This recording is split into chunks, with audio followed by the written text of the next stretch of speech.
Okay, my name is Lydia Pope. I'm branch manager for NID Housing Counseling Agency in Cleveland, Ohio. I'm in the Euclid Avenue, Cleveland area. For over 17 years. I've been in the business for NID. I lost count. It's been a long time. What do you like to do when you're not helping clients in housing counseling, other sort of, professional or work-related things like? I'm a loner, believe it or not. So I spend a lot of time by myself. Scorpio. I love massages, relaxation, beaches, reading, peace, quiet, walking around, serenity. So what I do in my free time is I just maybe get in my car and walk through a outside mall and maybe get some ice cream, go get something to eat, do a movie. It's self-care. I do a self-care day and I spend time just doing that by myself. And to me, that's the best thing. Sometimes just sit in front of the TV doing nothing but watching. But it's that private time where I can let my mind go and not have to think about anything else. That's my peace. Yeah. I'm sure you've seen pretty drastic changes in the housing market and even the community itself and the composition demographically or just physically, the landscape and things.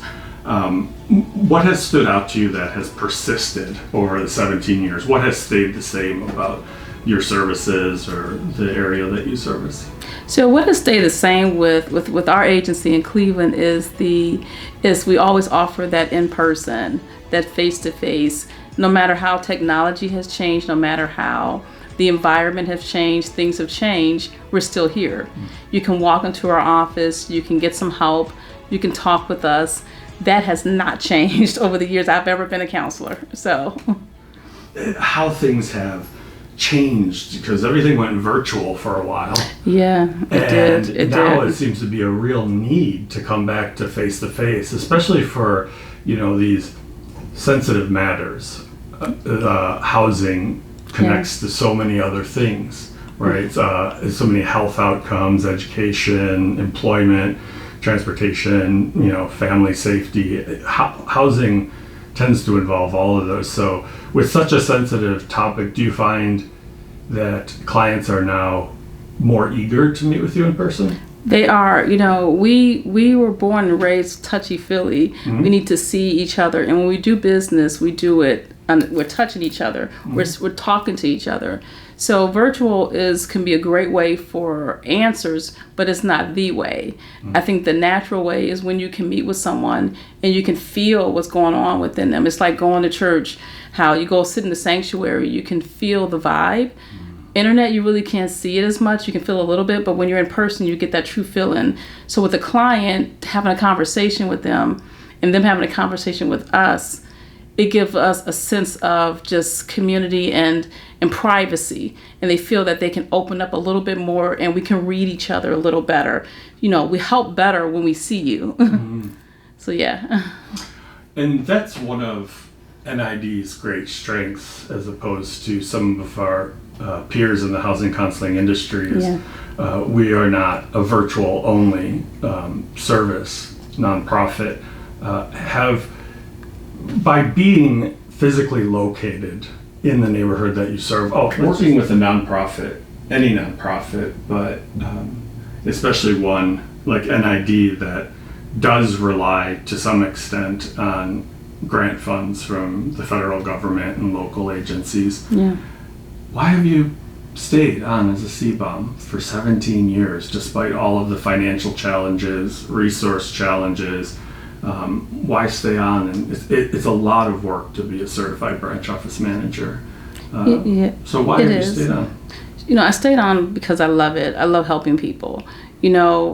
Sometimes you have a personal story that you just share that just makes you just realize that, wait a minute, I'm here to help others. My personal story is that I grew up in the neighborhood. I didn't have anyone that was helping us to do all of this. And so to see my own community suffer and not have somebody that has lived in the neighborhood, in the community, and you're not helping your people, the ones that you need to bring up, you were once there. You were in their shoes. You didn't have a whole lot. You may have grown up great in certain ways, but I didn't have a whole lot. So to be able to help my community and see them thrive in home ownership is important to me. I've always lived in a home. My parents were the first blacks to move on our street. And so in a community that was all white. And we were born and raised Catholic, so I get it. But what I don't want to see is the non-continuation of helping your own people in your own city. So I was raised in Cleveland. I love Cleveland. And to this day, my heart is still in Cleveland. I used to walk the streets with my dad, walking through the streets and just watching how he would help the gangs out, how he would help the homeowners out. He used to take these slips of paper and find out what work needs to be done in the house. I didn't realize when I was young I was going to be doing this, helping people, but it was already engrafted into me at a young age to help, and I've always stayed servant to my community. So I'm here because I love it here. And no matter, of course, the money is, we're not making $1 million, so let me say that for sure. But I wouldn't give it up for helping the community to make sure that we get someone into home ownership, into owning something, into understanding about education, and that there's resources out here. But if you don't talk about it, nobody ever knows. It becomes a quiet giant. So that's why I'm still here, and I'm going to still be here because I love it. I love the people, and I love the housing. So you grew up in the neighborhood that you service now? Absolutely. Well, not anymore. I was in between. So I grew up, my first office was in the neighborhood that I grew up in. I moved a little bit closer downtown, but it's in the same type of community. My parents grew up in that area that I'm in now. So I grew up off of near the greater Cleveland area. My office was there. And then I moved on down to an area where my parents grew up in. My parents were one of the first blacks as well to move on their street. Way back during the 70s. So I'm hitting both neighborhoods to where my parents were raised and to where I was raised. So yes, I am back in the community, and I really enjoy it. My office is situated right in the heart of so much development. But I remember when there was nothing. It was nothing but housing. My mom's house still stands till this day over there. The only one on the street that still stands. I drive right by there. She's on 79th. My office is on 71st, so we're right up the street. But just to see how, you're still in the same neighborhood that you're working in, and I love it. Yeah. So it's pretty interesting. Housing is, and especially in Cleveland where we have so many blighted properties, that so many housing issues we have in the city of Cleveland, how it's important to educate our tenants into home ownership. They talk about don't sell Big Mama's house and ARAB does. That's true to valid, because we don't know. We're not educated in the city. So that's why it's so important that as NID that we provide that education, through our community that they're living in, that these are your parents' house, but this can be your home. Through transition, through proper transition. And even if you don't have parents that has a home, you need to be the first one to buy a home, because home ownership is all about generational wealth. It's about, taking care of your children's children, all the way down the line. But if you don't start with home ownership and owning property, even if it's one little piece of property, you've blighted yourself out of a history of generations by just not doing that. So that's why I'm so passionate about home ownership. See, that's fascinating. One aspect of NID I think that does not get talked about enough is the importance of the historical work that NID has done. People like our president, Mr. Carlisle, who for decades now has worked on housing issues and community development as well, which is one of our, it's part of our mission statement as a 501c3. And so I hear you talking about the history of Cleveland and working in Cleveland. How important is that in knowing the history and living the history of the area that you live in? Do you find it helpful when you're speaking with clients? Do you find that they trust you more, or they just feel more comfortable because you're not just a fly-by-night organization? Yeah, people relate to people who they can relate to. So when you're in a community and you have people who want to buy, who, they get fearful. Their fear of rejection, especially in the Black community, we have a high volume of rejections because of our skin color. So when it comes to relating to someone, it's easy to relate to someone that's, number one, experienced it. Secondly, you live in the same city or understand or lived in that same area that the clients are purchasing in, or they're looking to buy, or they're looking to rent, wherever their situation is, you're there so they can relate to you one-on-one.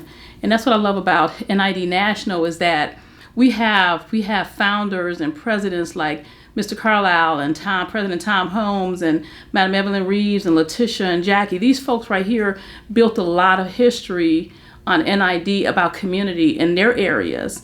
And so when they brought that to us, you can feel the passion of the community that NID National has bought. We're just not a nonprofit organization that just say, okay, we're going to do counseling, we're going to get them down payment assistance, we're going to do this. That's not what we are. We're a little bit more deeper than to that. We're deeper into the community efforts, into the grassroots. And that's how we train our counselors, is to really feel what they feel. Put yourself in their shoes. Were you ever there and you wanted some help? Did someone ever reject you? So that's how you have to feel this when you're in NID, and understand that we're about the community, about the people. So, yeah.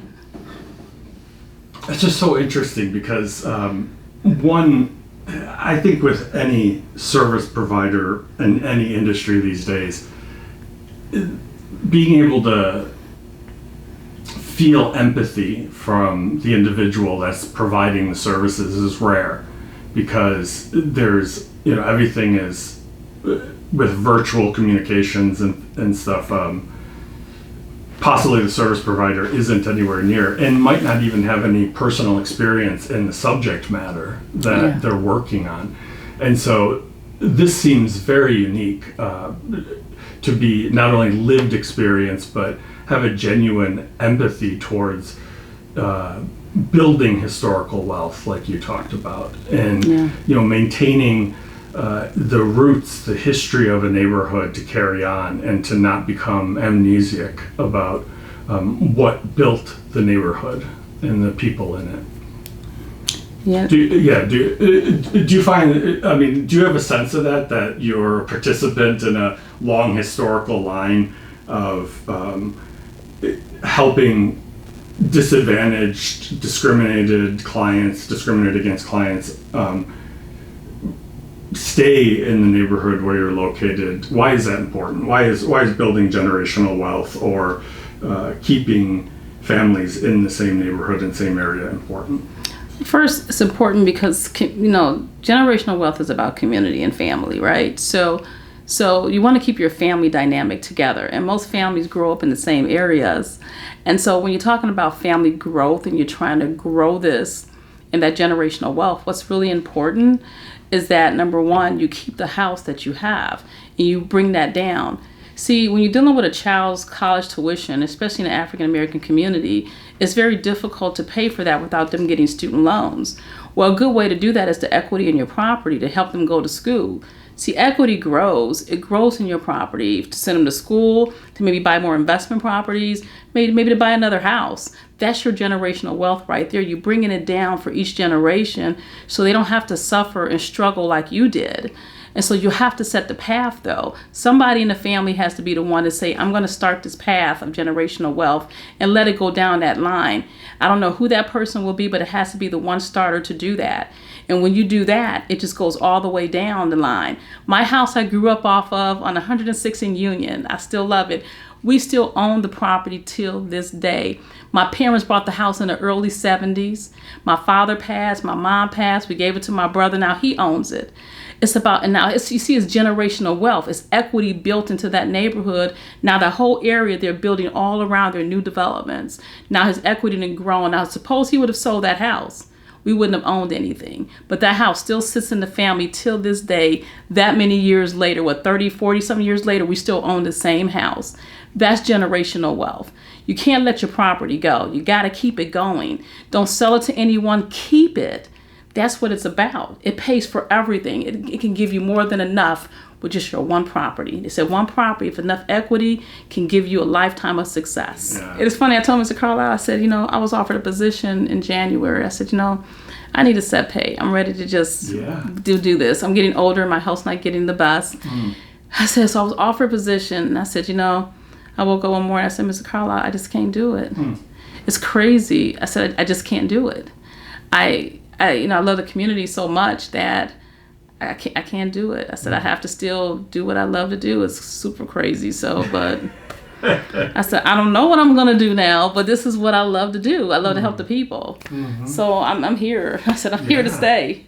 Yeah. So we were just having breakfast. And I just told him that. I said, no, I was offered a really good job to work for a CDC and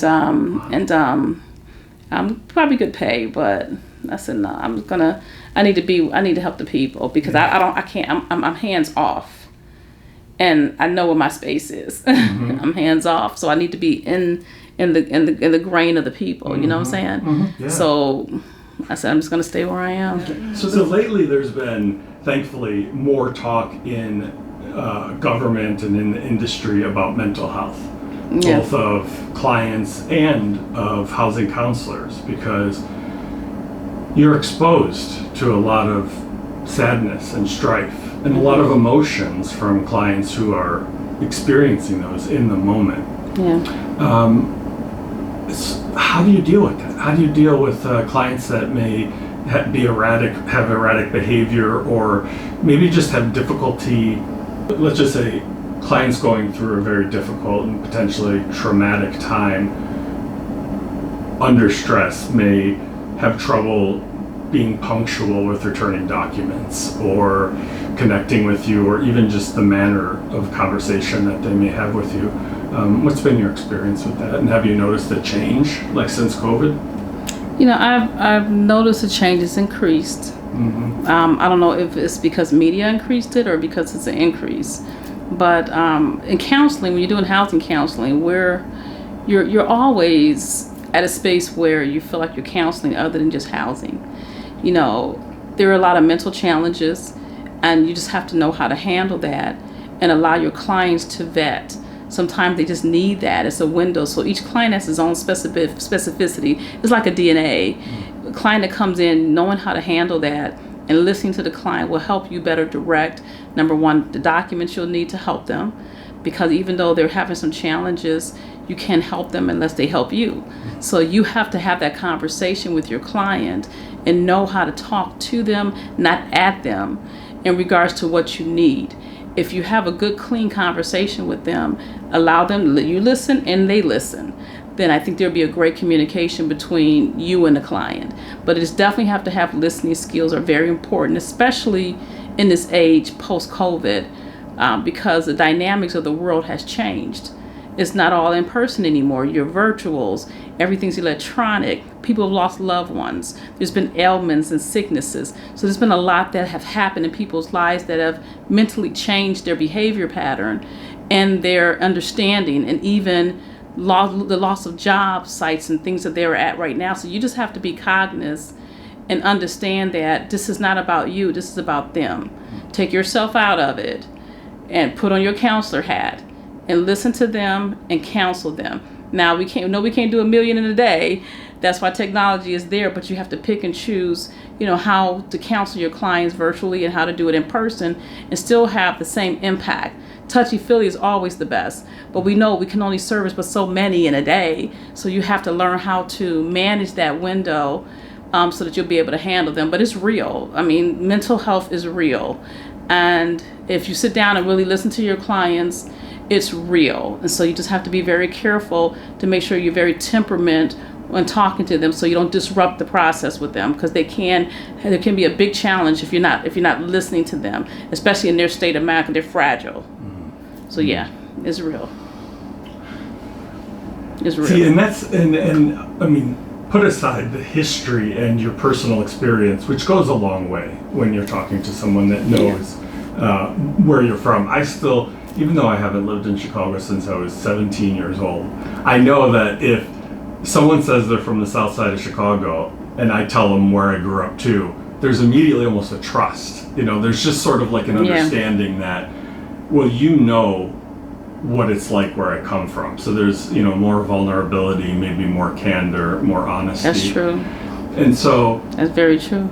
So there's the history, but then there's also your own personal investment that I hear, where you care about the clients personally. And so do you find that you share joy with the clients when they get outcomes that they like, and suffer the same kind of sadness or regret if they don't get what they want? I do. It's only humanistic for a person to feel someone when a person loses their house and you've done everything you can't help them. You know, you can't help but to feel. If you've been in this business long enough, you'll feel it.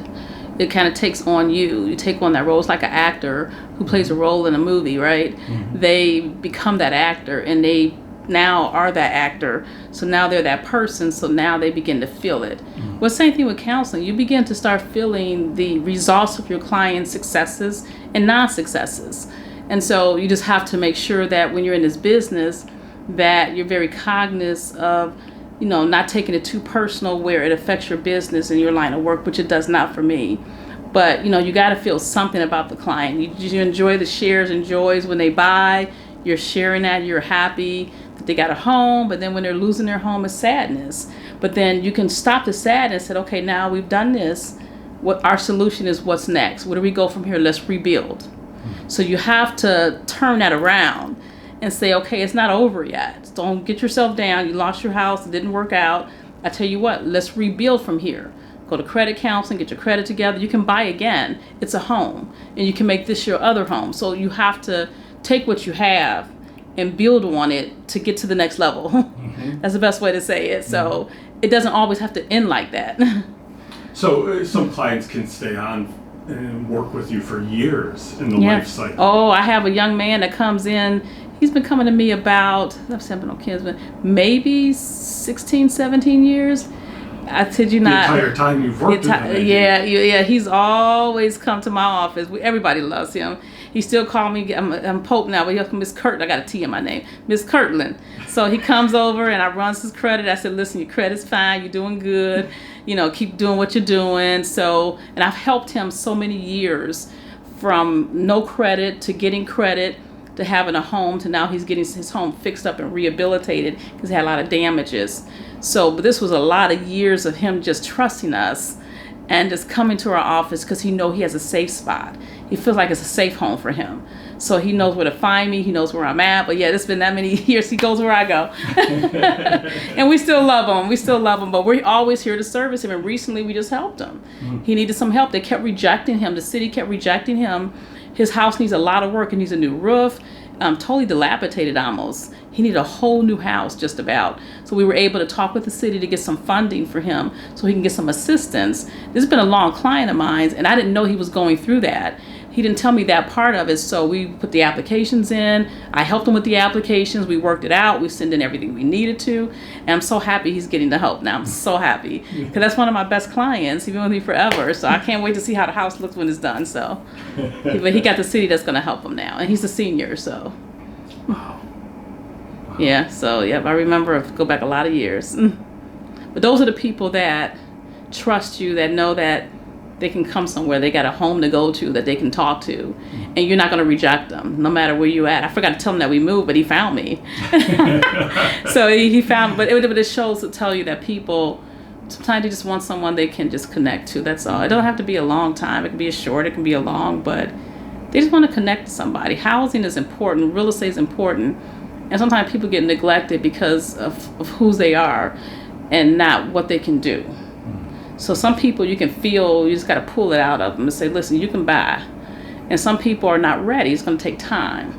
But you got to be real with them. And most of the people, if you're real with them, you'll get their support 100%. There is, so you just talked about the importance of finding the correct solution for that individual or for that family, tailored specifically to them. Yeah. As a realtist and as a licensed real estate professional, there is always the concern about steering and about conflict of interest. Absolutely. And so how do you keep those separated? How do you ensure that the client knows that is their best interests what you're suggesting or action plan, and that your counsel isn't somehow biased because of profit motive or something? So for me, from my office, I don't talk about real estate. I don't talk about what I do. On the real estate side, they do have a sheet that I give every one of my clients a resource that has all of the real estate agents' numbers on there, counseling agencies on there. It's like a resource sheet I give them.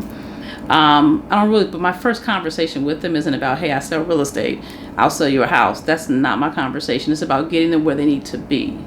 Now, if they choose they want to work with me, they have a list, and I make that announcement, and there's a form that we have them fill out, a conflict of interest form, just so that they know. And it's another form that I put together when I had my first HUD audit way back then. My auditor, I'll never forget it, he said, this is the kind of form you need.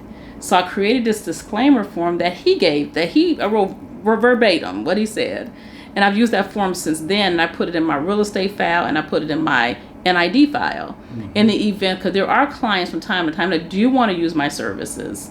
So, I'm not going to decline them, but I'm very cautious with it. Only because I really want to focus on the client. So I said, we don't open up those doors until you've been counseled, until you're happy, until you're satisfied, until make sure the resource list, you've exhausted that, then you make the decision who you want to work with. I'm fine either way.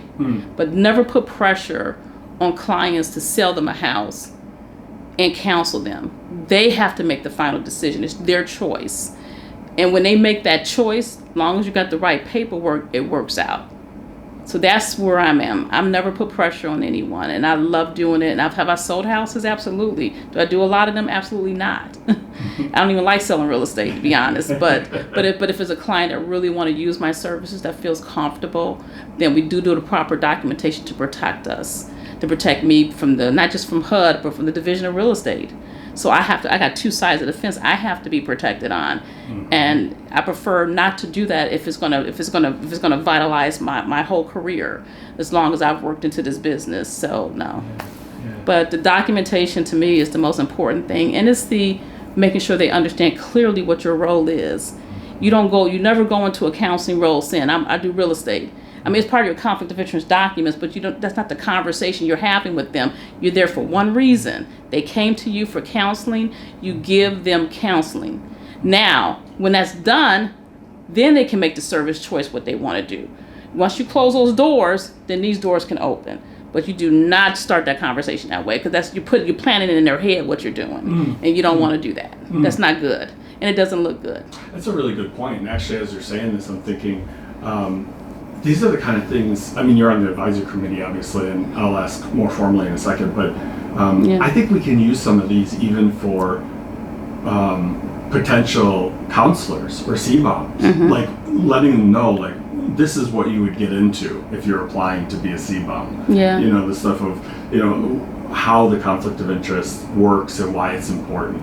That the client is the decider and the driver of the direction, and as a servant, we can use our knowledge and expertise to guide them. Right. But ultimately, the goal is of their making. Yeah, they come to you as a counselor. That's how they found you. They didn't find you as a real estate. Now, if they did find you as a real estate agent, and you say, hey, I need to put you into counseling, that's a little bit different conversation.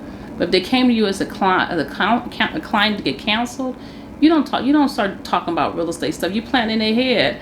They're already thinking ahead of the game. I mean, that's what you're doing, and and that's not to me. That's not cool. If they like your services, they're going to use it anyway. If they don't, then they won't. There's too many people out here to buy a house. Plus, ain't no inventory anyway. So how you gonna find them one? So that's the other thing. But anyway, that's a whole nother conversation. Yeah. And we can continue to have these too. I mean. Like I don't really sell houses much anymore. Yeah.